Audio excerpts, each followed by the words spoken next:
इसमें आपको बहुपदों का जोड़ना, घटाना, गुणा, भाग सारी चीज़ें आना चाहिए, तब यह सवाल आप आसानी से कर सकते हो। बहुत ही सरल सवाल है, बस इसको ध्यान से समझने की ज़रूरत होगी आपको। प्रश्नावली 2.4 और चौथा प्रश्न है गुणनखंड ज्ञात कीजिए। आपका प्रश्न है 12x² ऋण 7x धन 1 दिया है, द्विघात बहुपद लिख दिया आपने 12x² ऋण 7x धन 1 और ज्ञात करना है गुणनखंड। यह आपको प्रत्येक प्रश्न में दर्शाना होगा, क्योंकि इस पर भी अच्छे अंक मिलते हैं, आपकी काप में साफ सफाई दिखती है और पूरा काम व्यवस्थित होता है। अब इस सवाल को करने के लिए सबसे पहले हम कुछ चीज़ें समझते हैं। आपको बहुपदों में पिछली क्लास में आपने पढ़ा होगा जोड़ना, घटाना, गुणा व भाग, ये सब चीज़ आपको आना चाहिए। जैसे ये चारों ही चीज़ें आती है उसे इस सवाल में कोई भी समस्या नहीं होगी, क्योंकि हम कक्षा 6 से 8 तक बहुपद और बीजगणित के बारे में पढ़ते हैं। अब यहाँ पर हम क्या करेंगे कि थोड़ा सा रफ कार्य है ये, इसको आप समझिए। रफ कार्य, इसको समझना बहुत ही महत्वपूर्ण होगा। प्रश्न तो 4 लाइन का ही है, पर इसे समझने के लिए आपको रफ कार्य समझना पड़ेगा। अब देखिए आपका जो रफ कार्य में आपने क्या किया, 12x² ऋण 7x धन 1। अब देखिए ये वाला जो भाग है आपका, देखिए 3 भागों में बट रहा है, ठीक है। तो ये हो जाएगा पहला पद, इसको कहते हैं हम दूसरा पद, और ये हो गया आपका तीसरा पद, ठीक है। अब इस मेथड को बहुत ध्यान से समझना आप। इसमें एक चीज़ और है कि चिन्हों का विशेष ध्यान रखें। अगर आप चिन्ह का विशेष ध्यान रखेंगे तो ही यह सवाल आपका हल होगा। अब देखिए हम इसको हल करना शुरू करते हैं। तो सबसे पहले आपने क्या किया कि पहला पद गुणित तीसरा पद, इन दोनों का गुणा करेंगे, समझना बात को। तो ये पहला पद, ये दूसरा पद, ये तीसरा पद, और चिन्ह सहित करना है।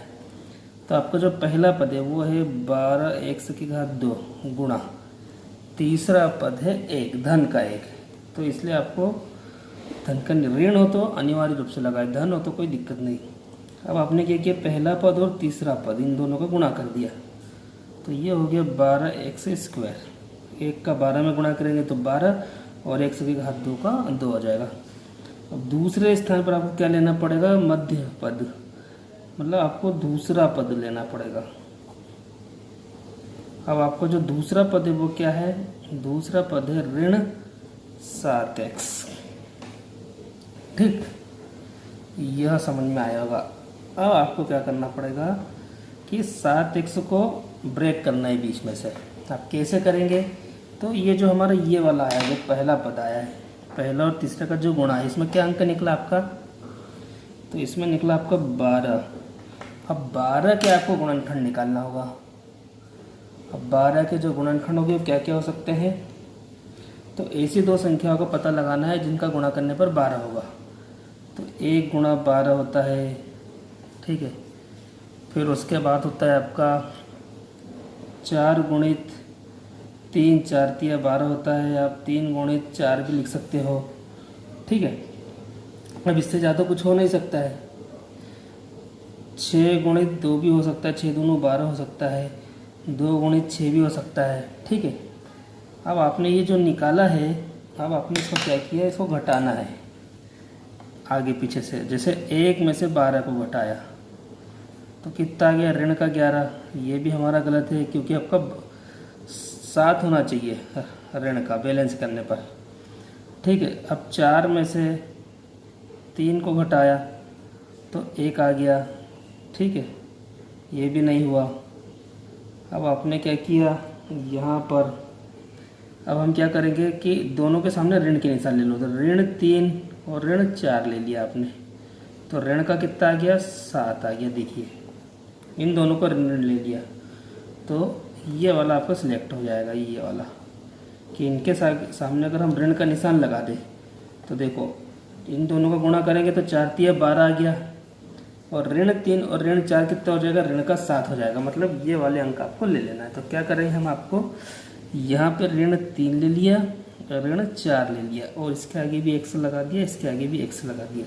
तो देखिए क्या होगा, 4 का 3 में गुणा किया तो 12 आ गया, ये आना चाहिए, और ऋण 3 और ऋण 4 ऋण का 7। तो मतलब आप मध्य पद को क्या तोड़ के लिख सकते हो, ऋण 3x। तो आइए हम इसे करते हैं, ठीक है। अब आपने क्या किया कि 12x की घात 2 ऋण 7x धन 1, अब इसको आपने ब्रेक करा, तो आप 7x को क्या लिख सकते हो, ऋण 3x ऋण का 4x। तो ये हो गया 12x स्क्वायर ऋण का 3x ऋण का 4x और धन 1। इतना समझ में आ गया होगा आपको।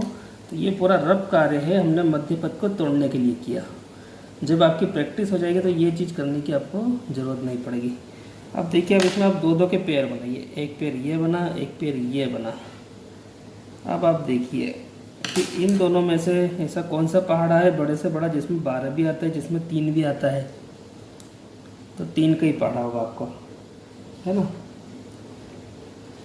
तो यहाँ से आपने क्या कॉमन निकाला, आपका 3 निकाला, और साथ में क्या कॉमन निकल रहा है, x भी निकल रहा है। देखिए x यहाँ पर, x यहाँ पर, तो x भी कॉमन निकाला। तो अब x की घात 2 है तो x की घात 1 कम हो जाएगी। इस 12 में 3 का भाग दिया, 3 एकम 3, 3 दूनी 6, 3 तीन 3 चौक 12, और ये 3x पूरा बाहर हो गया तो ऋण का 1 बचा। अब देखिए यहाँ पर ऋण है तो आपको ऋण ही कॉमन निकालना पड़ेगा। अब इन दोनों में से कुछ भी कॉमन नहीं हो रहा, तो उस स्थिति में आप 1 को कॉमन निकाल लीजिए, तो हो जाएगा 4x धना 1। अब देखिए इसमें से ये 4x ऋण 1, 4x ऋण 1, ये क्या हो गया, फिर कॉमन हो गया। तो आप क्या कर लीजिए कि 4x ऋण 1 और बच क्या गया आपका 3x ऋण 1।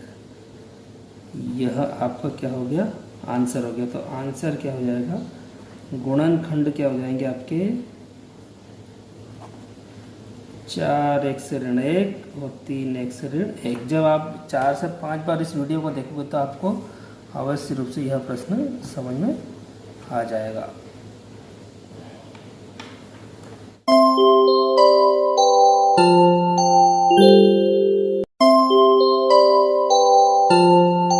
दूसरा प्रश्न क्या है आपका, 2x की घात 2 धन 7x धन 3। अब दिया है, लिखा आपने 2x की घात 2 धन 7x धन, यह 7 की जगह इसको 3 कर लीजिए, यह 3 है, ठीक है। थोड़ा सा लिखने में मिस्टेक हो गई है कि 2x स्क्वायर धन 7x धन 3, यह हमारा प्रश्न है।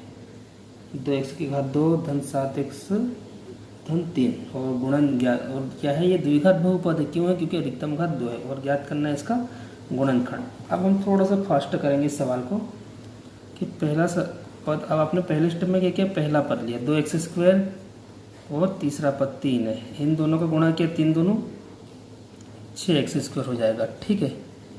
अब आप क्या करिए, दूसरा पद लीजिए, दूसरा पद आपका क्या है 7x है। अब इसको ब्रेक करना पड़ेगा, तो इसके लिए आपने क्या किया, 6 को उठाया।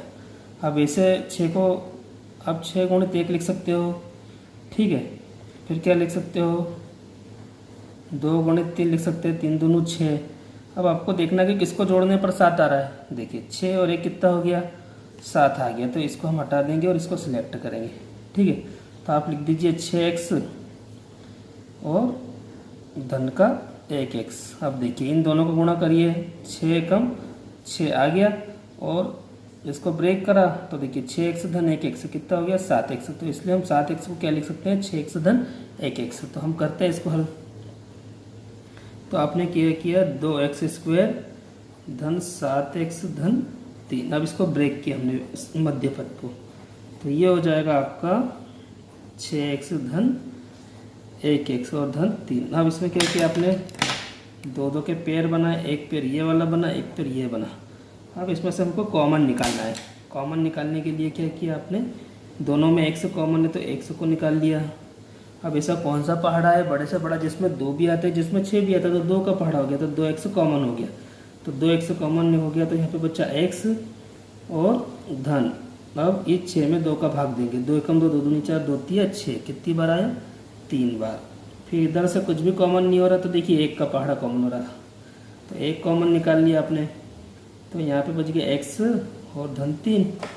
अब देखिए पूरे में, फिर अब यहाँ पर देखिए आप, यहाँ पे x धन 3 ये कॉमन हो गया, तो x धन 3 और क्या बच गया आपका 2x धन 1, ये आपका क्या हो गया, आंसर हो गया कि 2x धन 3 2x धन 1, ये आपका क्या हो गया गुणनखंड। तो आंसर क्या लिख दोगे आप, गुणनखंड क्या हो गया आपका x धन 3 और 2x धन 1। चलिए तीसरा प्रश्न देखिए, अब रफ कार्य जो आपका हो जाएगा, इसमें आपको क्या लिखना है, पहला पद क्या हो गया, पहले और आखिर का गुणा। तो पहला पद हो गया आपका 6x² गुणे चिन्ह सहित आप ऋण 6 आ गया तो ऋण 6 लिख दिया। तीसरा पद पहला और तीसरा पद, तो इन दोनों का गुणा किया तो हो जाएगा 6 36 और ऋण का 36 x² होगा। अब आपको क्या करना है, मध्य पद लेना है। मध्य पद हो गया आपका 5x, इसको फैक्टर करना है तो क्या किया आपने 36 ले लिया। अब 36 ले लिए तो क्या करना है कि ऐसी संख्या करना है आपको कि जिनके फैक्टर जोड़ने घटाने पर 5 आ जाए और गुणा करने पर 36 आ जाए। तो ऐसी कौन कौन सी संख्याएं हो सकती है आपको सोचना है। तो देखिए, तो अगर मैं करूँ 9 में से 4 को घटा दूँ, ठीक है, 9 का 4 में गुणा करें तो 9 का 4 में गुणा करेंगे तो कितना हो जाएगा 36, 9 चौक 36। और यदि 4 में से 9 को घटा देंगे, 9 में से 4 को घटा देंगे तो 9 में से 4 को घटाएंगे तो कितना आ जाएगा 5 आ जाएगा। तो ये इसको सिलेक्ट कर लेते, तो यहाँ पे लिख दिया आपने 9x ऋण का 4x। देखिए 9 में से 4 गई तो 5x और 9 चौक 36 वो भी ऋण का। तो हमने क्या किया, मध्य पद को ब्रेक कर लिया अपने। अब आप क्या करिए कि 6x² धन 5x ऋण 6। अब आपने क्या किया, इसमें सभी में मध्य पद को ब्रेक करना पड़ता है। तो 6x², अब इसको आप 5x को लिख सकते हैं 9x ऋण का 4x ऋण का 6। इसमें फिर क्या किया आपने, 2 के पेयर बना, एक पेयर ये वाला बना और एक पेयर ये वाला बना। अब देखिए इसमें से क्या कॉमन निकल गया, 100 तो निकलेगा ही। और ऐसा कौन सा पहाड़ा है जिसमें 6 भी आता है जिसमें 9 भी आता है बड़े से बड़ा, तो 3 का पहाड़ा होगा, ठीक है। तो 3 एकम 3, 3 दूनू 6, x हो जाएगा। फिर धन का 3 एकम 3, 3 6, 3 तिया 9, 3 हो जाएगा। फिर यहाँ से देखिए यहाँ भी ऋण है और यहाँ भी ऋण है, तो ऋण कॉमन निकाला। और ऐसा कौन सा पहाड़ा है, तो 2 का हो जाएगा, तो 2 लिख दिया आपने कॉमन, तो ये हो जाएगा 2 एकम 2, 2 दूनी 4 है ना, तो 2x हो जाएगा। और ऋण अब धन हो जाएगा क्योंकि ऋण कॉमन निकाल लिया। अब 6 में 2 का भाग दिया तो 2 एकम 2, 2 दूनी 4, 2 तिया 6। अब देखिए ये पूरे में से फिर कॉमन हो गया, तो 2x धन 3 और क्या बच गया 3x ऋण 2, तो 3x ऋण 2। तो आपका आंसर क्या हो जाएगा, जो गुणनखंड होगा